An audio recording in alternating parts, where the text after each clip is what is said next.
This just in, new at noon, a 17-year-old Maili teen who's being tried as an adult in the shooting death of a Makaha rancher in February has been indicted. Chanston Pila Kikawa was indicted on all 5 counts, including second-degree murder, firearms offenses, theft, and terroristic threatening. Now, he's accused of killing 39-year-old Cranston Pila on February 17th with a pistol shot to the head. Pila Kikawa's attorney opposed the court treating his client as an adult. We're going to have more info on this story coming up on later editions of Hawaii News Now. Meanwhile, in other news around Oahu, a woman has been rushed to the hospital after a possible stabbing in the Kalihi area.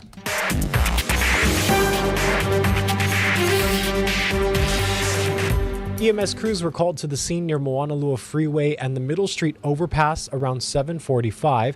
We're told the woman, who is believed to be about 30, has a leg wound and is in serious condition. HPD dispatched officers as an aggravated assault call. No word on a possible suspect. We'll continue to monitor this and bring you any updates on air and online. Over on Maui, a second suspect has now been arrested in the planting of improvised explosives on the island. Investigators have linked 43-year-old Jess Lee of Kula to multiple IEDs found on August 7th near Ka'amana Street. Last month, authorities arrested 47-year-old Robert Dumaron of Kahului after one IED detonated and damaged an SUV. On Hawaii Island, firefighters have recovered the body of a man they believe is the swimmer who went missing earlier this week in the Wailuku River in Hilo. Crews found the body at around 2 yesterday afternoon, about 30 feet below the surface at Boiling Pots.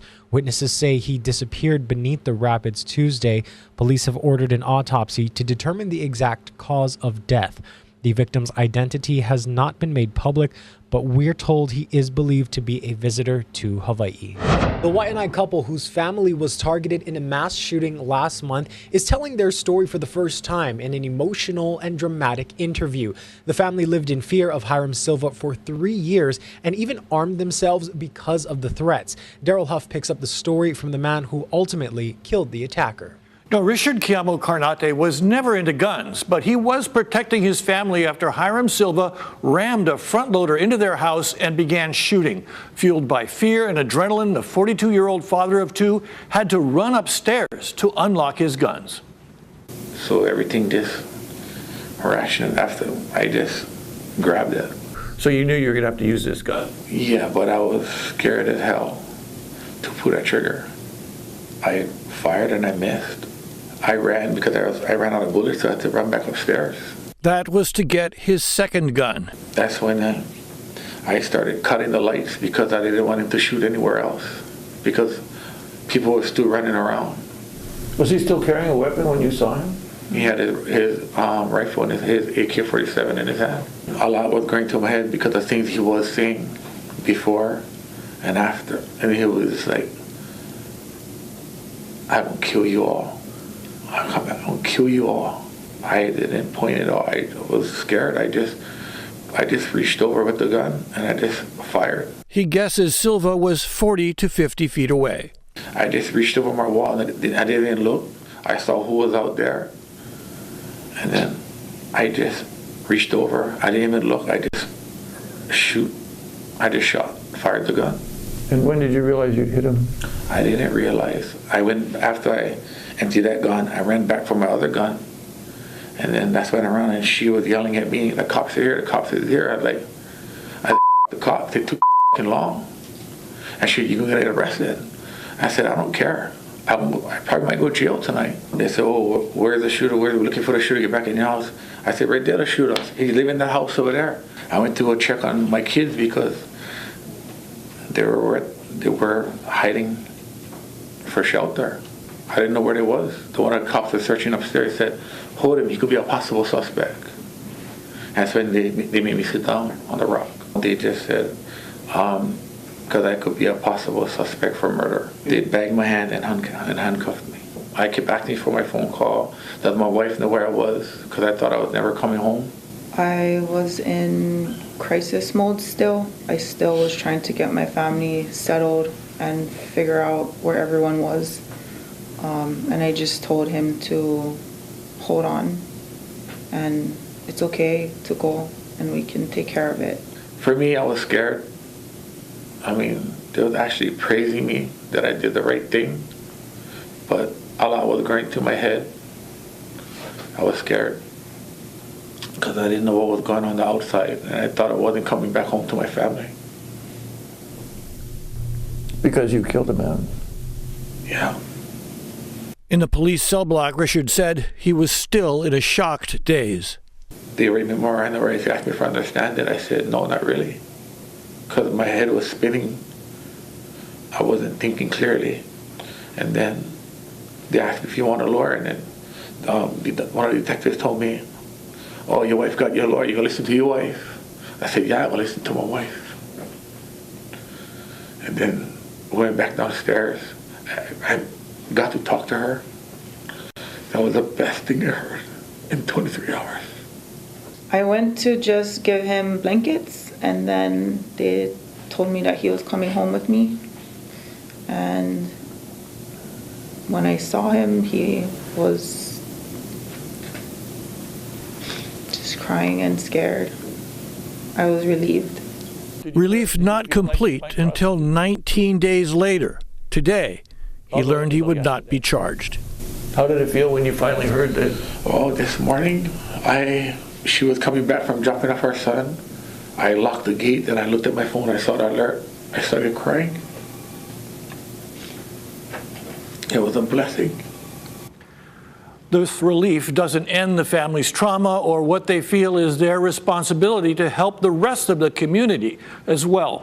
Now to national news. The head of the Secret Service says the agency needs a complete overhaul of how it protects presidents after the July 13th assassination attempt on former President Donald Trump at a Pennsylvania rally. Acting Director Ronald Rowe detailed the findings of an internal review Friday, acknowledging complacency among some agents and communication gaps with law enforcement personnel at the site. The agency now plans to significantly expand its security perimeter around protectees, which Rowe says will require additional personnel, technical assets, and equipment. And he pointed to last week's incident at Trump's West Palm Beach golf course. What occurred on Sunday demonstrates that the threat environment in which the Secret Service operates is tremendous and under constant threat. This reality has necessitated that we significantly increase our protective footprint, and we've already begun to do so following the events of July 13th. Rowe says former President Trump is currently receiving the same level of protection as President Biden. Early in-person voting is underway in Virginia, Minnesota, and South Dakota. Natalie Brand is in Arlington, Virginia, with more on that, plus what the presidential candidates are up to with just about 6 weeks to go before Election Day. Vice President Kamala Harris focused on the issue of abortion during Friday's rally in Atlanta. One does not have to abandon their faith or deeply held beliefs to agree. The government should not be telling her what to do. Harris talked about 28-year-old Amber Thurman, who died in 2022. A recent ProPublica article detailed her death following a delay in medical care. Harris blames the state's abortion ban. Amber's mother, Shanette, told me that the word preventable is over and over again in her head when she learned about how her child died. Georgia's election board also took a controversial step Friday, voting 3-2 to require all counties hand count ballots, despite bipartisan warnings that the new rule is likely unlawful. Last month, Trump praised the work of the 3 election board members who voted for the rule at an Atlanta rally. 3 people are all pit bulls fighting for honesty, transparency, and victory. They're fighting. In Virginia, in-person voting kicked off Friday with hundreds of voters casting ballots early and visibly proud to be among the first in the nation to do so. I woke up early every day this week thinking, 3 more days, 2 more days, today's the day. I couldn't wait to cast my ballot. I knew exactly who I was voting for. When I woke up this morning, I said, let me get up here and get it. I got my eggs on the stove, I went ahead and got in the shower, and I hopped on the bus and I came right on down here. Former President Donald Trump is in Florida today ahead of a scheduled rally in Battleground, North Carolina, Saturday. Natalie Brand, CBS News, Arlington, Virginia. The 2 candidates for Hawaii Island mayor took the debate stage last night. Mayor Mitch Roth touted the county's progress during his term, but challenger Kimo Alameda said new leadership is needed. They answered questions about balancing West and East Hawaii, crime, homelessness, and affordable housing. We came in and our Department of Housing was working with about 1,243 units. Today we have over 8,100 units in that pipeline. So we've been making a great impact. So all we went was from the worst in the country to the fourth worst in the country. And that's not something to brag about. We still have a permitting issue. The candidates also talked about over-tourism. Roth says it's about destination management. Alameda says the county needs to attract different types of tourists and should look into sports tourism. Meanwhile, Governor Josh Green offered an apology during a speech at the Native Hawaiian Convention. It comes after controversy over the State Water Commission. Maili Richardson reports from Waikoloa. We will always try to honor the voices of the Hawaiian people. Governor Green spoke to attendees at the Native Hawaiian Convention and made an apology to Kaleo Manuel, the former deputy director of the State Commission on Water Resource Management, who suddenly resigned after being wrongly accused of withholding water needed for fighting the Maui wildfires. We hurt Kaleo deeply, and I feel a great sadness that I was a part of that. And he has bounced into a space which I think is more extraordinary. But I feel terrible, and I humbly apologize for those moments. Green says he doesn't have answers on sovereignty, but believes everyone deserves to have a home. And that worries me more than anything. So that will be a priority going forward, and I hope that you will see from me perhaps the most unlikely of allies that could have ever been imagined on issues like Hawaiian homelands. Green also spoke about his visit to Mauna Kea during the 2019 protest against the 30-meter telescope when he was lieutenant governor. But that created a great rift between me and then the governor at the time. In the perspective of a government official, they thought that was inappropriate. First Lady Jamie Green also spoke about being the first Native Hawaiian First Lady. Really having Native Hawaiian voices at the table is important to both of us. Another one of the sessions today was OEV leadership in tourism. For the first time, the leaders in 3 major tourism organizations are Native Hawaiian. When you're at the table helping to shape the decisions, now you're in play. So in many ways, we still protesting, guys. It's just now we do them on our computer and go to their board meetings to advocate for the needs of our people. The stories of Hawaii will drive everything that I do. So it benefits all of us, and we all can move and rise together. Reporting from the Hilton Waikoloa, I'm Maili Richardson, Hawaii News Now. A tentative agreement between the DOE and teachers union to settle a grievance over missed paychecks for hundreds of educators. The deal will give each teacher an extra $400 for every paycheck missed to help cover late fees and interest charges. Some educators still have not been paid this school year. DOE blamed the delays on miscommunication in the hiring and paperwork process.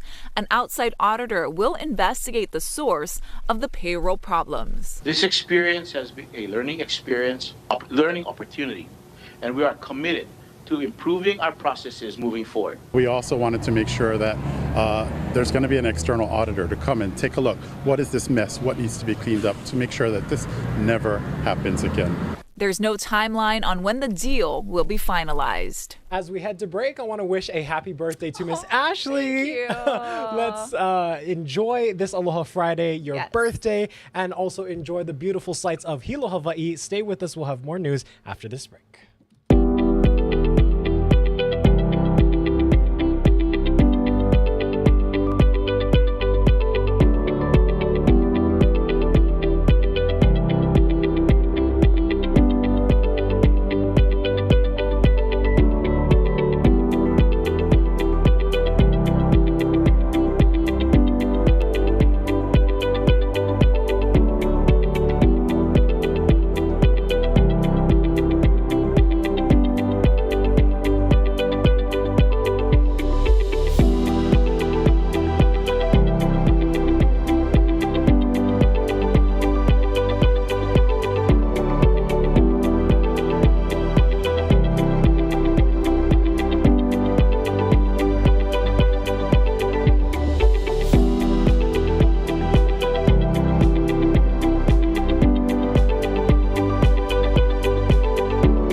How's it on this Aloha Friday? We're in the peak of hurricane season, still very quiet here in the Central Pacific. The East Pacific is quiet as well. Now this morning it's a little wet for those windward and Mauka areas. We're seeing a few more showers than we've seen over the last several mornings, but they're not going to amount to very much, and they will start to dry up as the day progresses. Plus, with these winds blowing in at steady levels, whatever rain comes in will also be moving out very quickly. That limits the rainfall buildups. Flooding should not be an issue. However, over the weekend, we could see increasing showers for those windward and Mauka areas. In fact, Kauai and Oahu on Saturday night and Sunday could even see some isolated thunderstorms. Nothing like that today, however. It's going to be gorgeous with lots of afternoon sunshine after the morning showers dry up.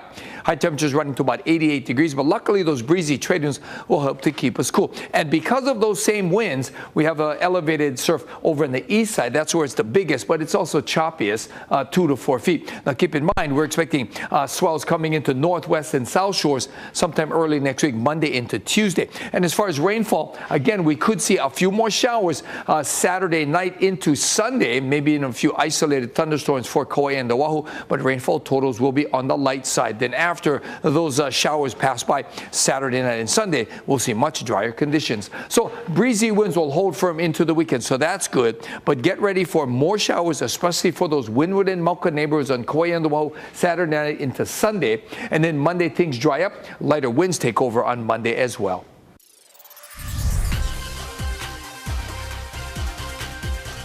Hey, happy Aloha Friday, everyone. Davis and Kyle here in the Digital Center. You know what time it is. It is the sports update. Kyle, UH, big loss last week against Sam Houston. They're now 1-2 on the season. They're hoping to get back tomorrow against Northern Iowa, or otherwise known as the Uni Panthers, everyone. Baby. Solid team. A lot of things that UH has to work on, though. Yeah, you know, they have to eliminate, first off, they need to eliminate the penalties. Last weekend, they had 14 penalties for over 100 yards, and that cost them last week, and they need to handle that and eliminate that because that ultimately killed drives, killed momentum for this team. Penalties, that's a big one. And they also got to get the run game going on offense. You can't call the offense to run and shoot if you're not running because the run sets up the shoot.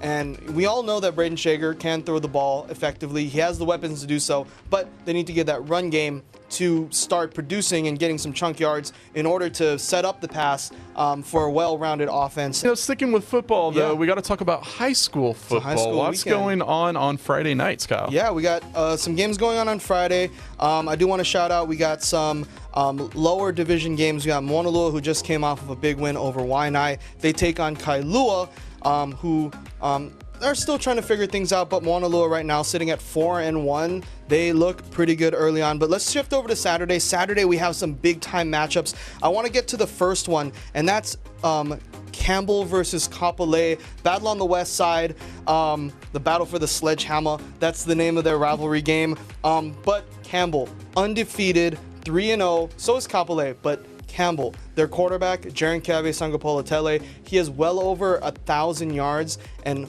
I think 14 touchdowns already on the year. And the other one is Kahuku taking on Farrington. Now, Kahuku, they're coming off of a big loss to national #1 Mater Dei last weekend in the North Shore. This week, they host Farrington up in Kahuku. And Farrington, they're trying to get back into kind of the realm of, you know, relevancy, back in the open division, back to be one of those feared hard-nosed teams, and they're on their way under new head coach Mike Lafayette. Well, a lot of excitement in the world of football here in Hawaii, both high school and college. Stay tuned for all of Kyle's reports, as well as stay tuned for our HNN Overtime podcast. You hear all about the sports going on across the nation and here in Hawaii. For Kyle and I, happy Aloha Friday, everyone. The baseball world has never seen anyone quite like LA Dodgers' Shohei Ohtani. He just became the founder of the 50-50 Club, the first in Major League Baseball history to hit 50 home runs and steal 50 bases in one single season. Dana Jacobson has more on how he reached that milestone in one amazing game. On a 1-2, Ohtani sends one in the air, the other way, back it goes, Baseball immortality for one of the game's transcendent stars. Los Angeles Dodgers phenom Shohei Ohtani is the first ever member of the 50-50 Club. Ohtani, who entered the game with 48 home runs and 49 steals, In this guy. Oh my gosh! Shohei Ohtani! put together one of the best single-game offensive performances in Major League Baseball history, going 6 for 6 with 3 home runs, 10 runs batted in, This is not real life. and 2 stolen bases. He got his foot in. It caps what's been a turbulent year for Ohtani after signing a 10-year, $700 million contract to play for the Dodgers. An elbow injury prevented him from showcasing his pitching talent. And at the beginning of the season, it was revealed his longtime interpreter stole nearly $17 million from him to pay off gambling debts. Ohtani was his typical modest self when describing his unforgettable night. To be honest, I'm the one probably most surprised. I have no idea where this came from, but I'm glad that I performed well today. MLB Network baseball analyst Harold Reynolds. He runs like a locomotive. He throws 100 miles an hour when he's healthy. He hits balls 450, 500 feet. He is once in a generation, and maybe 2 generations. We won't see this again. Dana Jacobson, CBS News.